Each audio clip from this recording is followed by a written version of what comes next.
The air conditioning in the restaurant felt arctic against my skin, a stark contrast to the sudden inferno raging inside me. My eyes were locked across the room, tracing the familiar curve of a hand. Not just any hand. His hand. And the hand tucked into his arm. But it wasn't her hand that stole the air from my lungs. It was what glittered on her finger. A ring. My ring. The platinum band I had helped design, the delicate twist leading to the central stone, the tiny, almost invisible diamonds set into the shoulders. It was unmistakable, unique, Mine. Except it wasn't mine anymore. It was on her hand, the hand of the woman he'd been seeing. Publicly. Shamelessly. I felt the blood drain from my face, replaced by a cold, hard tide that started in my gut and spread like poison. The murmuring voices around me faded. The clinking of glasses became a distant, alien sound. The smell of expensive perfume and cooked food turned cloying, sickening. All I could see was that ring, glinting under the soft restaurant lights, looking perfectly at home on her, like it belonged there. It felt like a punch, a cruel, deliberate mockery. He hadn't just left. He hadn't just moved on.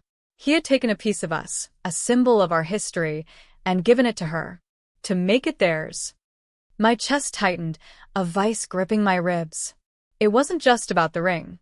It was the audacity, the sheer, unadulterated contempt it represented. Every memory tied to that ring, the proposal, the vows, the years it sat on my finger as a promise, was being dragged through the mud, twisted into something grotesque. I wanted to scream, to stand up and point, to shatter the curated elegance of the room with the ugliness of his betrayal. My hands clenched under the table, nails digging into my palms. This wasn't just infidelity. This was psychological warfare. And he had just fired the first, deeply personal, shot. If this story hits you, if you've ever felt this kind of cold, quiet shock, tell me where you are right now and what time it is. Let me know in the comments. I read all of them. And if you haven't already, please subscribe. It helps bring more of these stories to life. My life before that moment felt solid. Like a well-built house. Maybe not a mansion, but comfortable, sturdy, filled with familiar things and the quiet hum of routine. John and I had been married for 15 years. 15 years. A lifetime it felt like. We had built a life brick by brick. Careers. A house with a yard I loved tending, shared jokes that had evolved over a decade and a half, comfortable silences. We were us. An entity. A unit.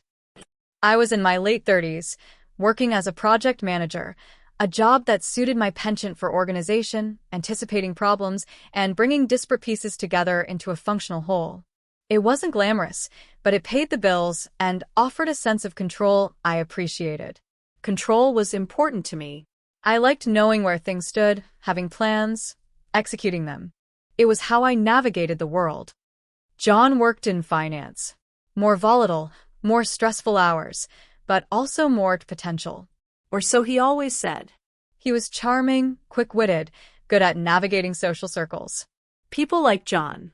He had an easy laugh, a confident stride. He was the kind of man who filled a room, while I was happier observing from the edges, taking notes, making sure everything ran smoothly behind the scenes. We were a good balance, or so I thought. He handled the external shine, I handled the internal structure. My desires were simple, or at least they felt achievable. Security. Stability. Maybe a little travel once we were closer to retirement. A comfortable, peaceful path forward together. I wasn't asking for fireworks every day. Just the steady warmth of a shared history and a reliable future. That was enough. More than enough. The ring he gave me, the one now on her finger, was central to this sense of stability. It wasn't just a piece of jewelry. It was a cornerstone. We had chosen the stone together.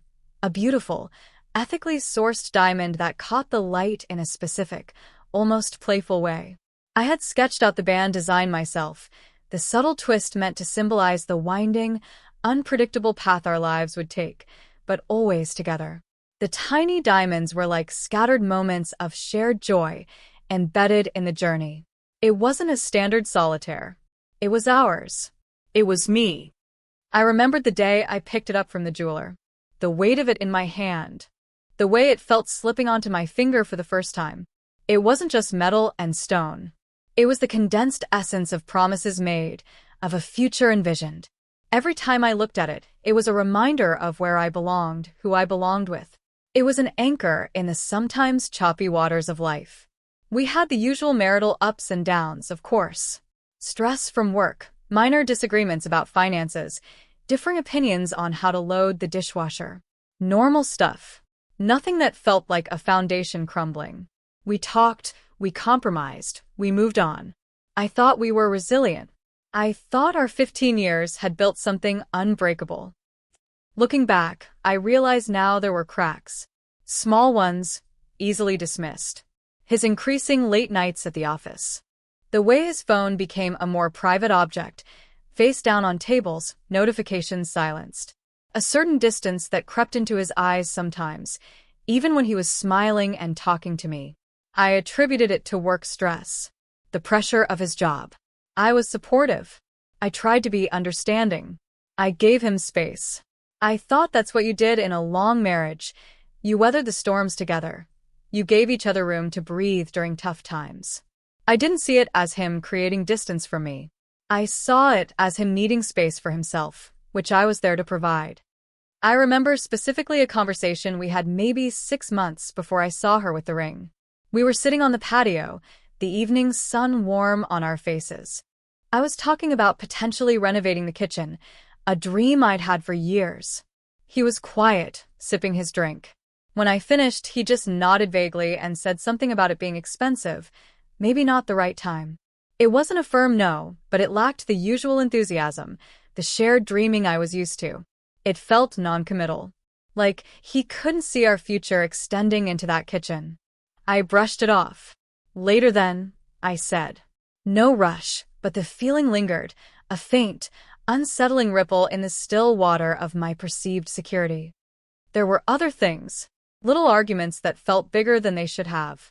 Moments where I felt a coldness from him, a withdrawal I couldn't penetrate.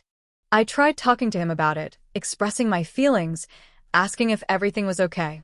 He would either reassure me it was just stress or sometimes turn it around, making it seem like I was being overly sensitive, demanding, or insecure. He was good at that, making you question your own perception. It was subtle, insidious, a slow erosion of confidence.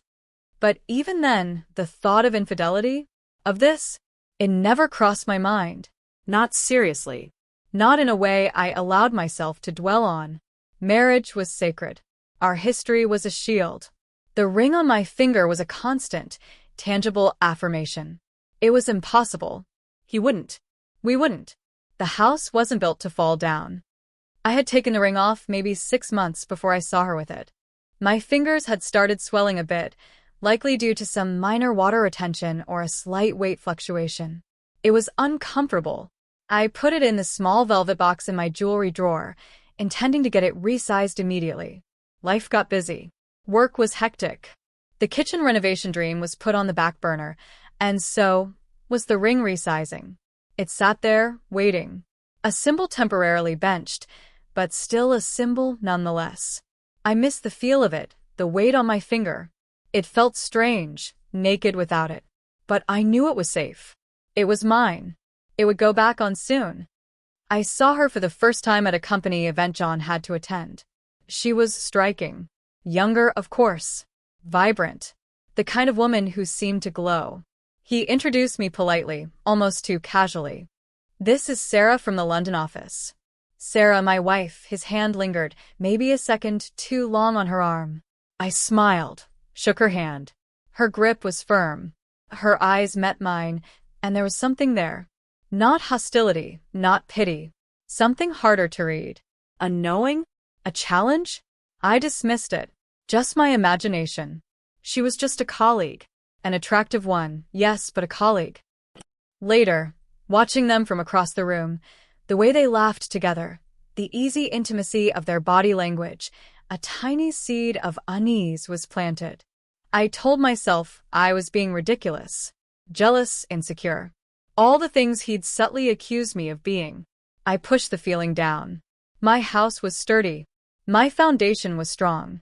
The ring was waiting in my drawer, a silent promise. The full truth didn't come out in a dramatic confession. It seeped in like water damage behind a wall. A hushed phone call I accidentally overheard. A receipt for a weekend getaway that didn't match his business trip itinerary. Little pieces that didn't fit, no matter how hard I tried to force them into the familiar puzzle of our life. The feeling of the ground shifting beneath my feet began subtly. The air in the house changed. It felt colder, thinner.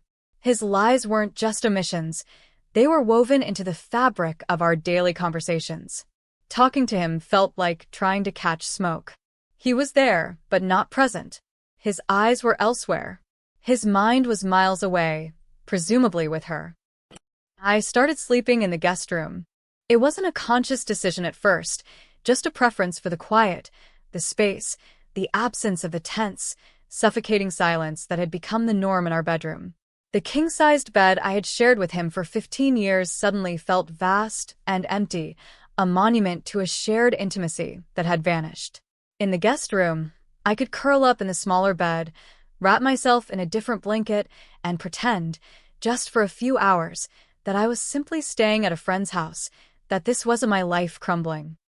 My work suffered. My focus fractured. I'd stare at spreadsheets, the numbers blurring, my mind replaying conversations, searching for clues I'd missed, red flags I'd ignored. Had he always been capable of this? Had I been blind for 15 years? The self-doubt was a heavy cloak, weighing me down. I tried the direct approach, sitting him down, trying to be calm, rational. "John," I'd say, my voice trembling slightly despite my efforts. "I know something is wrong. Please, just talk to me." He would sigh, exasperated. "Nothing's wrong. You're imagining things. Work is just crazy right now. Work isn't why you're distant. Work isn't why you're lying." "I'm not lying. Why are you always attacking me? Can't you just be supportive instead of accusatory?" And just like that, the conversation would pivot, the blame shifting, me ending up defending myself against charges of being paranoid or controlling. He was a master manipulator. He used my own vulnerabilities against me, turning my hurt into a weapon he wielded to deflect. The first time I saw them together outside of that company event, it was at the local coffee shop we used to go to every Saturday morning. It was a bright, crisp autumn day. I was walking back from the farmer's market, a basket full of fresh produce on my arm, feeling almost normal. And then I saw them through the window, sitting at our table, laughing, their heads close together, and on her finger the glint. I froze on the sidewalk, the basket slipping in my numb fingers, a few apples tumbling onto the concrete. That was the inciting incident, perhaps. The first time the abstract suspicion became a concrete, unavoidable image. He wasn't just having an affair. He was integrating her into the life we had built, claiming our spaces, our routines, and using my ring to do it. The apples lay scattered, bruised, just like my sense of self. The days blurred into a painful cycle of pretending and breaking. I'd go to work, put on a brave face, run my projects. Then I'd come home to the hollow house, the silent rooms, the knowledge that he was likely with her. The house felt haunted by the ghost of the marriage I thought we had. Every photograph on the wall, every piece of furniture we'd picked out together, felt like a mockery. I stopped eating properly. Sleep was a luxury my body refused to grant me. I'd lie awake for hours, the same terrible images on repeat in my mind. Him with her with my ring, the ease between them, the laughter I no longer shared with him. The unfairness of it all was a physical ache. He got to be happy, got to build something new, while I was left in the wreckage of the old, alone. My friends tried to help. Some offered comfort, a shoulder to cry on. Others, perhaps uncomfortable with the messiness of it, pulled away. I understood, in a way. Betrayal is contagious. It makes people look at their own relationships and flinch. But the isolation deepened nonetheless. I felt like I was drowning, and the life raft I had built with my husband had a gaping hole in it. I thought about confronting her, showing up at her office, at her apartment, at the coffee shop, making a scene, exposing them. But something held me back. A cold voice in the back of my mind. What would that accomplish? You'd be the hysterical woman. He'd play the victim. You'd lose any dignity you had left. The planner in me, the project manager who always looked for the most effective, least chaotic solution, recognized the futility of a purely emotional outburst. It would feel good for a minute, maybe, but it wouldn't solve anything. It wouldn't undo the damage. It wouldn't get my life back. The rising challenges came in waves. He became less secretive, more brazen, leaving clothes at her place, not bothering to hide it well, coming home smelling of a different perfume. The cruelty escalated from subtle lies to open disrespect. Then came the financial maneuvering. I noticed strange transactions on our shared accounts. Large sums being moved. Bills that were usually paid automatically were suddenly flagged as overdue. When I asked him, he was vague, dismissive. Just restructuring some investments, paid it late, must have slipped my mind. More lies. More gaslighting. It became clear he wasn't just having an affair. He was preparing to leave. And preparing to leave me with as little as possible. The house, the savings, everything we had built together over 15 years. He saw it as something to be divided, with him getting the lion's share. He saw me as an obstacle, an inconvenience. That's when the panic truly set in. It wasn't just emotional devastation anymore. It was practical, existential fear. How would I afford the house? My job was stable, but it wasn't designed to support the lifestyle we had built together on 2 incomes. My future, the secure, comfortable path I had envisioned, was evaporating before my eyes. I consulted with a lawyer, a grim-faced woman named Evelyn with sharp eyes and a no-nonsense demeanor. I laid out the situation, the affair, the financial irregularities. She listened patiently, taking notes. "Do you have proof of the affair?" she asked, her voice dry. I hesitated. "I've seen them. I have circumstantial evidence. Overheard calls. Hard proof. Emails, texts, photos, videos." No. He's careful. "And the finances. I have access to the statements. I can show you the transactions." Good. That's something. She leaned forward.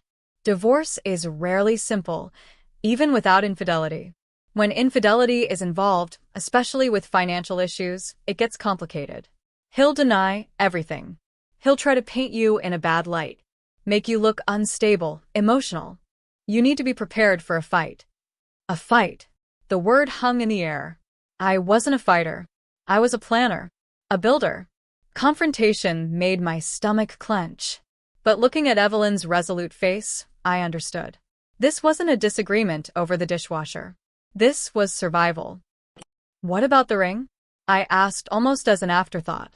He gave my wedding ring to her. Evelyn raised an eyebrow. "Your wedding ring? Do you have proof it's yours? Receipts? Appraisal documents?" "Yes, I think so. I designed it. And he gave it to her? While you were still married?" Yes. I saw her wearing it. She made another note. That's unusual. And potentially useful. It shows a certain level of malice, perhaps. A deliberate act of replacement. She paused. "Do you still have the ring?" No. She does. He gave it to her. Evelyn's face hardened slightly. He gave away marital property. While you were still married. To his mistress. And it was your wedding ring? That's bold. Or foolish. The meeting with Evelyn left me feeling both terrified and strangely energized.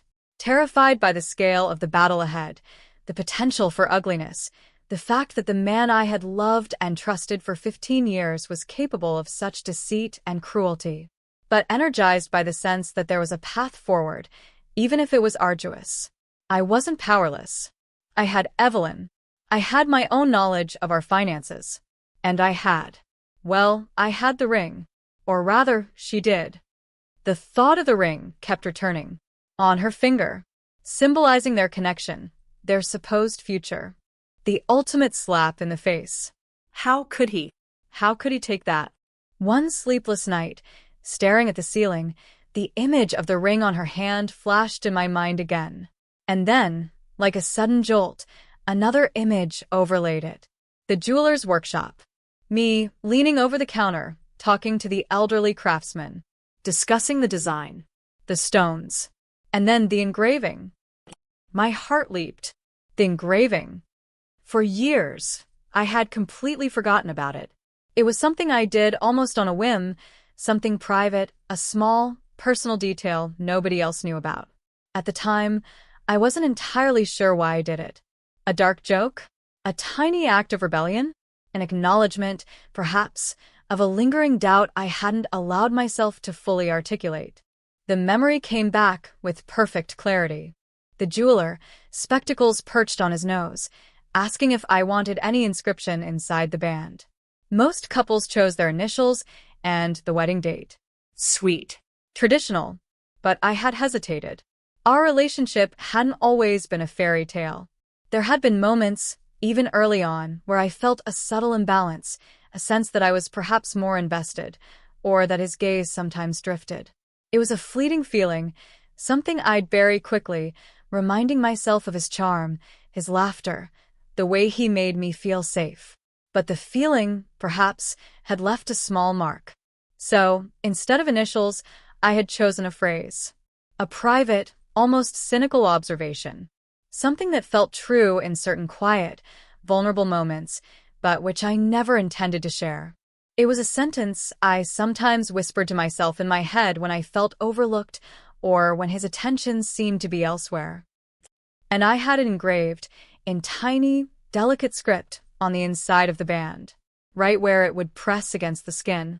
Forever hidden unless the ring was removed and examined closely. The jeweler had raised an eyebrow when I told him the phrase. It wasn't romantic. It wasn't traditional. It was peculiar.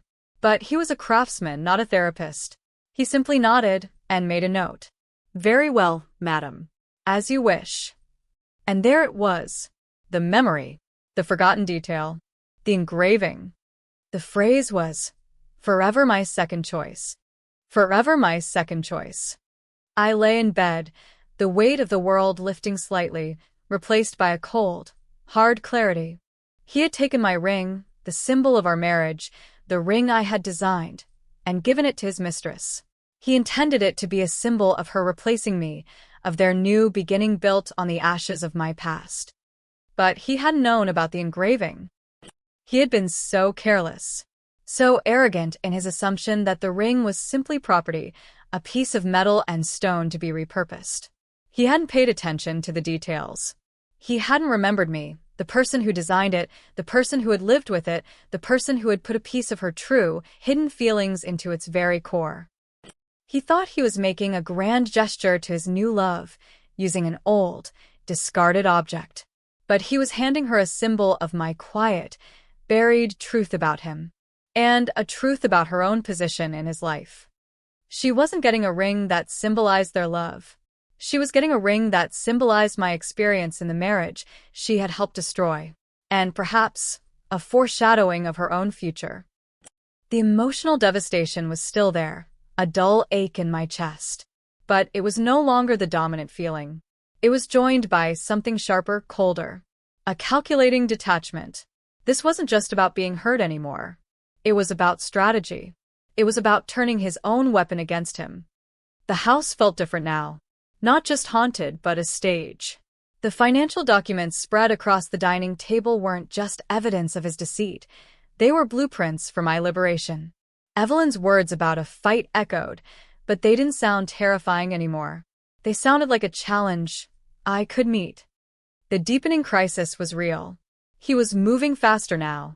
He had filed preliminary divorce papers, proposing a settlement that was laughably, insultingly small. His lawyer was aggressive, portraying me as emotionally unstable, prone to exaggeration, difficult to deal with. Standard tactics, Evelyn explained, but effective if I didn't present a calm, collected front. He was confident. I could hear it in his voice on the rare occasions we spoke directly. He thought he had me cornered. He had the financial leverage, the narrative control, at least among people who only heard his side, and, presumably, the legal strategy. He believed his lies. He had constructed a version of reality where I was the problem, the difficult ex-wife, and he was the man seeking happiness with his true love. He had completely underestimated me. Or perhaps he had never truly seen me at all. This underestimation was his greatest weakness. He saw the quiet, adaptable woman he had been married to, the one who avoided conflict, who supported his ambitions. He didn't see the project manager who meticulously planned every detail, anticipated every potential problem, and knew how to execute a strategy with precision. He didn't see the woman who had buried a painful truth inside a symbol of their life together. There were moments of panic, dark nights where the fear would creep back in. What if this doesn't work? What if the engraving isn't enough? What if he denies he knew? What if I lose everything anyway? The walls of the house seemed to close in, the silence suffocating. My career, my home, my financial security, my emotional well-being, it all felt balanced on a knife's edge. But then I would think of the ring on her hand, his brazen act of disrespect, and the engraving, my secret insurance policy. The anger would resurface, cold and steady, pushing the fear back. This wasn't just about money anymore. It was about dignity. It was about reclaiming my narrative. It was about showing them both that I wasn't just some discarded chapter in their story. I was the author of my own. And this chapter was about turning the tables. The plan began to take shape, piece by meticulous piece. It wasn't enough to just reveal the engraving in court. It needed a setting, an audience, something that would maximize the impact, leave no room for denial, and shatter his carefully constructed facade in the most public way possible. Evelyn was hesitant at first. A public confrontation? That's risky. It could backfire. It won't be public in a chaotic sense, I explained. It will be controlled. Strategic. It needs to be undeniable. And it needs to hit him where it hurts the most, his reputation. John cared deeply about appearances, about what people thought of him. He cultivated an image of success, integrity, charm. Exposing him in a way that highlighted his cruelty and deceit, backed by undeniable proof embedded in the very symbol of his betrayal, would be far more damaging than any legal argument alone. We decided on a specific event, a formal function related to his industry. He would be there. She would be there, of course, likely on his arm, wearing the ring. It was the perfect stage, a place where his peers, his colleagues, potential business partners would be present, where maintaining his composure and reputation was paramount. The turning point wasn't a sudden flash of inspiration, but the slow, deliberate hardening of my resolve. It was accepting that the marriage was dead, buried under layers of lies and betrayal. It was acknowledging the depth of his cruelty, not just towards me, but in his attempt to erase our shared history and use its symbols for his new life. The decision to go through with the plan felt like stepping onto a narrow path over a deep chasm. Terrifying, but the only way forward. The fear was still a constant companion, a tight knot in my stomach, a tremor in my hands sometimes. But it was no longer paralyzing. It was fuel. Fuel for the meticulous planning, the careful execution, the unwavering focus required. I spent weeks preparing, not just mentally, bracing myself for the confrontation, but practically. I gathered all the documentation Evelyn needed. I rehearsed the few words I planned to say, keeping them concise, factual, devoid of overt emotion. The power would come not from yelling or crying, but from quiet control and irrefutable truth. I needed the ring to be seen, to be identified, and the engraving to be undeniable. Evelyn suggested bringing an expert witness, a jeweler who could examine the ring and confirm the inscription and its age relative to the marriage. Another layer of proof. The mistress, Sarah, became not just a source of pain, but a necessary component of the strategy. She had to be there wearing the ring. Her presence, her presumed joy in displaying it, would amplify the reveal. She was a participant in his lie, and she would inadvertently become a participant in his downfall. I started interacting with John again, subtly. Just enough to make him believe I was finally accepting the situation, perhaps even crumbling under the pressure. I needed him to be overconfident, to assume I was no threat. I played the part of the weary, defeated wife, just trying to get through the divorce as painlessly as possible. It was a performance, and I poured all my suppressed anger and hurt into making it convincing. He seemed to relax, becoming patronizingly sympathetic at times, which only solidified my resolve. He truly believed he had won. The chosen event was a large gala dinner. Formal attire, press present, all the movers and shakers from his industry. The air was thick with polite chatter, the clinking of silverware, the soft strains of a live band. I arrived deliberately late, on the arm of a male friend who kindly agreed to play the role of my escort, a solid, respectable presence to anchor me. I had chosen my outfit carefully, elegant, understated, a color that made me feel strong. No black, no looking like I was in mourning. I was present. I was composed. I was ready. John was easy to spot.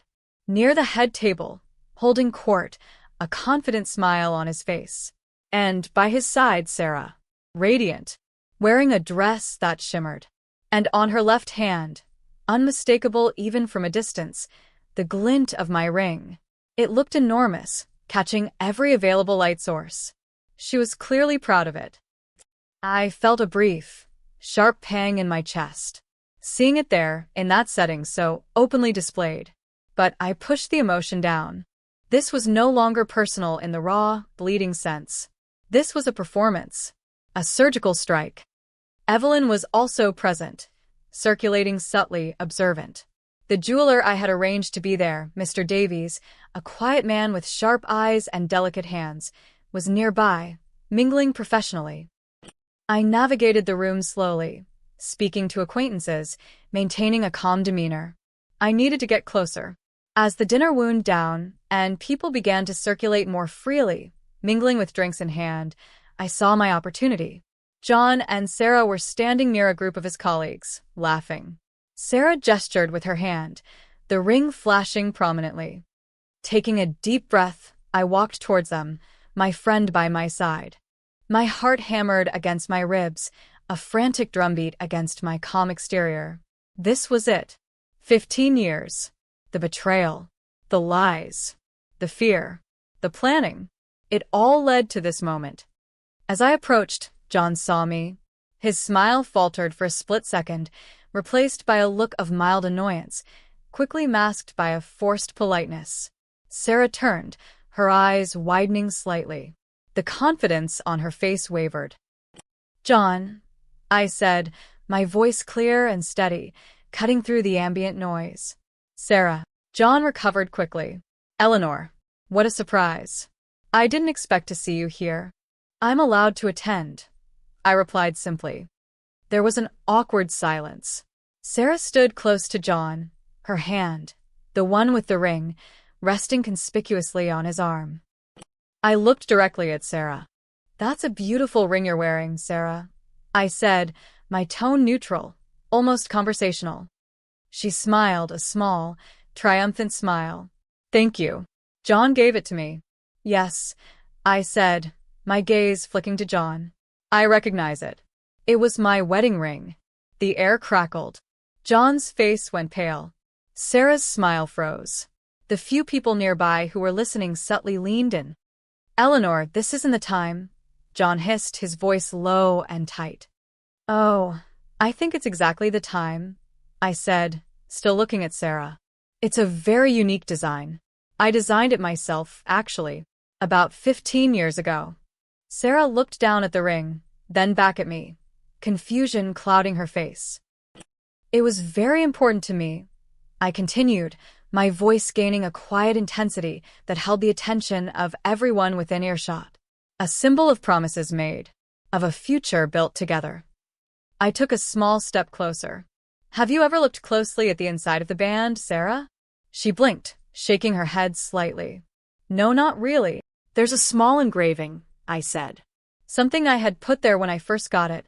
A little secret, I suppose. A reminder." John finally found his voice. "Eleanor, stop this." His face was flushed, his eyes darting nervously around the room. No, John, I said, meeting his gaze. I won't stop. Sarah deserves to know. Don't you think? I turned back to Sarah. Go on. Take it off. Look inside. She hesitated, looking at John, who was now visibly sweating, shaking his head frantically.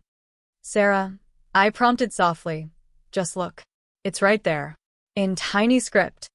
Driven by curiosity, perhaps, or maybe a sudden unease sparked by John's reaction and my calm insistence, Sarah slowly slipped the ring off her finger. Her hand trembled slightly. She brought it closer to her eyes, tilting it under the light. John reached out as if to stop her, but he was too late. Her eyes widened. Her mouth opened slightly. She read the inscription. Her gaze shot from the ring to John's face, then back to the ring. A look of dawning horror and confusion spread across her features, quickly followed by humiliation and fury. What? She whispered, the word barely audible. John, seeing her reaction, seeing his worst nightmare unfold in agonizing slow motion, felt the carefully constructed walls of his composure crumble. He knew what was on that ring. Or rather, he knew I had put something on it that he didn't know about.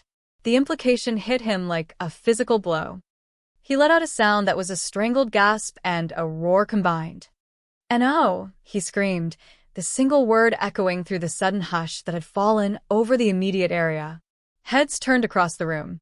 The music seemed to fade into the background. "What does this mean, John?" Sarah demanded, her voice rising, trembling with rage. "What does this say?" She shoved the ring towards his face. He recoiled as if burned. His eyes, wild with panic, darted between me, Sarah, and the growing circle of onlookers who were now openly staring. His facade had completely shattered. The charming, confident businessman was gone, replaced by a cornered, terrified animal. "It says," I said, my voice still quiet, steady, deliberately contrasting with his panic scream, what I had engraved there 15 years ago. A private truth. I looked at Sarah. He took a ring that was already marked, already taken, and gave it to you as if it were new, as if you were. The first I paused. He gave you a symbol that has carried this message since the day I got it. I looked at John, his face a mask of disbelief and terror. He didn't even notice, did he? He didn't look closely enough at the ring he lived with for 15 years. He certainly didn't look closely enough at me. My voice was laced with a dry, bitter humor. Careless. Sarah stood there, the ring in her hand, her face a picture of devastation and fury. She looked from the ring, to John, to me, and back to the ring. The full weight of the engraving, the meaning it carried, hit her. She wasn't getting a fresh start. She was getting leftovers. A symbol of my history, and a label of her own position. Forever my second choice. She turned on John, the carefully manicured exterior dissolving into raw, public anger. "You gave me this? You gave me her ring? With this on it?" Her voice rose to a shout. "You told me you loved me. You told me I was the one." John stammered, trying to grasp for explanations, for damage control, but his words were choked with panic. It's nothing. It doesn't mean anything. She's lying. She's crazy." I smiled faintly. "Am I, John? Ask Mr. Davies here." I gestured towards the jeweler, who had subtly moved closer, observing the scene with professional interest. "He can confirm the engraving. And when it was likely done. 15 years ago, wouldn't you say, Mr. Davies?" Mr. Davies nodded gravely. "Based on the wear and the style, certainly consistent with having been done at the time of purchase, or shortly after." The murmurs in the crowd grew louder. John's colleagues, his boss, the press, they were all watching, witnessing his carefully constructed world implode, live. Sarah, eyes blazing, threw the ring at John. It bounced off his chest and clattered to the floor. "You're pathetic," she spat, tears streaming down her face. She didn't look at me again, just turned and stormed away, pushing past bewildered onlookers. John stood there, alone, exposed, the ring lying forgotten on the carpet near his feet. His face was a portrait of utter defeat and public humiliation. He had been so sure of himself, so confident in his ability to control the narrative, to discard me and move on seamlessly, using my own symbols against me. But he had been blindsided by a small, hidden truth he had never bothered to uncover. The confrontation ended not with a bang, but with a stunned silence. The whispers that followed felt louder than any shout. John stood frozen for a moment, then bent down stiffly and fumbled for the ring. When he straightened, he avoided my gaze, his face ashen. He muttered something inaudible and retreated quickly through the crowd, disappearing into the night. The immediate aftermath was a whirlwind of hushed questions, sympathetic glances, and a strange sense of anticlimax. The adrenaline that had fueled me for weeks began to drain away, leaving behind a profound weariness. The public nature of the climax meant there was no hiding. The story spread like wildfire through John's industry circles, amplified by the presence of the press, though Evelyn worked quickly to manage any official reporting, focusing on the factual aspects of the divorce case rather than the melodrama. John's reputation took a severe hit. The image of him screaming and fumbling for a ring his mistress had thrown at him, after it was revealed he had given her his ex-wife's engraved wedding ring, was not easily forgotten or spun. His carefully cultivated persona of a stable, reliable, ethical professional was irrevocably damaged. The legal proceedings that followed were surprisingly straightforward, considering the initial complexity. The public humiliation, coupled with the undeniable evidence of the financial irregularities I had compiled, shifted the balance of power decisively. John was no longer in a position to fight aggressively or make outrageous demands. His lawyer advised him to settle quickly and quietly to minimize further damage. The engraving on the ring became a quiet, powerful piece of evidence, not directly proving the affair in a legal sense, though Sarah's reaction and departure certainly helped, but illustrating John's character, his deceit, and his callous disregard for the marriage he was ending. It supported the narrative that he was not a man acting in good faith, strengthening my position regarding asset division and spousal support. The house remained mine. The financial settlement was fair, providing me with the security I had craved. Evelyn ensured that everything was handled efficiently, extracting me from the marriage and the financial entanglement with minimal fuss once the initial battle lines were erased by John's public downfall. Getting my life back felt strange. The victory was complete, undeniable. I had turned his weapon into my shield, his arrogance into his undoing. I had not just survived. I had prevailed on my own terms, using my own buried truth. But the triumph was bittersweet.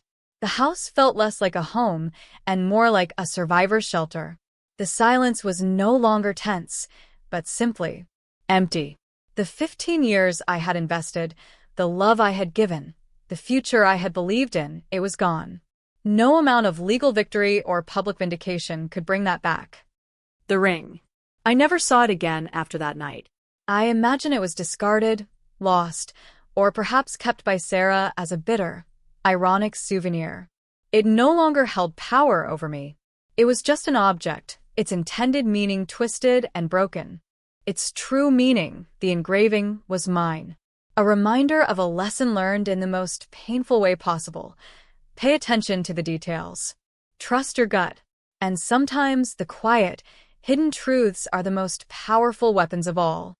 Healing was a slow, messy process. It wasn't a straight line.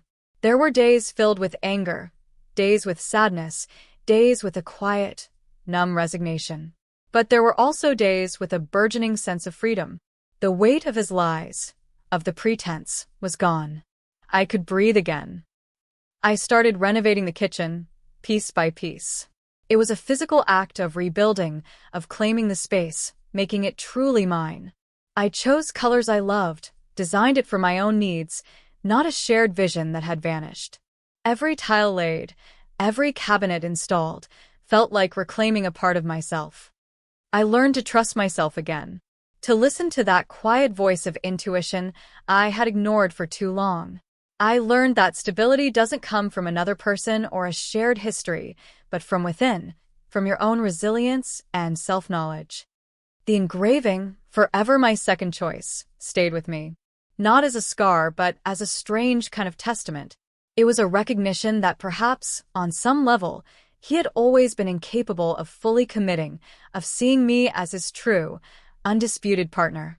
And the fact that he had been so oblivious to its presence on the ring he gave to his mistress spoke volumes about his character, his self-absorption, and the fundamental lack of respect he held for the woman he married. And maybe, just maybe, for the woman he left me for too. I built a new life, not a replacement for the old one, but something different, something stronger, something entirely my own. It wasn't the future I had planned, but it was a future I was building with my own two hands on a foundation I knew was solid because I had tested it, fought for it, and built it myself. If this story resonated with you, if you've ever had to fight for your own truth, I'd love to hear your version. Drop a comment with where you're listening from and what time it is. And thanks for being here. Subscribing helps bring more of these stories to life.